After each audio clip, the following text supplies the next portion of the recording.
May nakuha akong kalabaw, guys. Sus, Ginoo. Ang laki ng kalabaw. Papakita ko sa inyo yung kalabaw, ha. Nakuha ko. Ang itim-itim ng kalabaw, guys. Pambihira. Nakatuwad pa.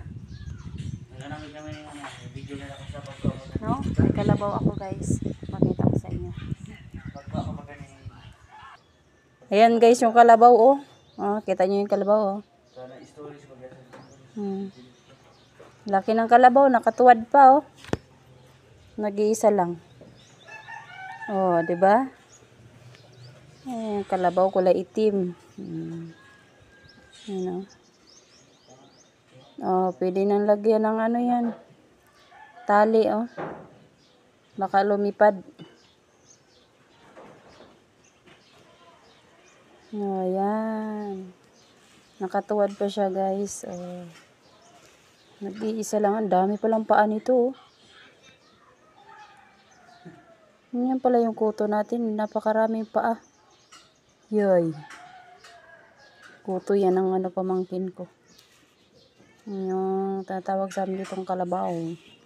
Pero pag ganyan mo siya, oh. Hindi mo makita yung mga paa niya sa puwet. Pero kapag nakatuwad yan to, oh. Tingnan mo siya, ha. Ayan, oh. Saan na ba yun? Bakit nakaganyan? Ayan. Ayan, oh. Ayan, oh. Oh, ang daming paa niya. Pag nakaganito yung ano niya. Pero pag doon ka sa harap, nag-video, parang 4 lang yung paa makikita mo. Pero pag dito ka sa puwet niya, ayan, kikita mo yung ano.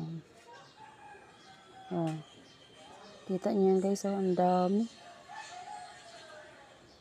Hanggang sa puwet yung ano, yung kanyang paa. Yun, thank you for watching, guys.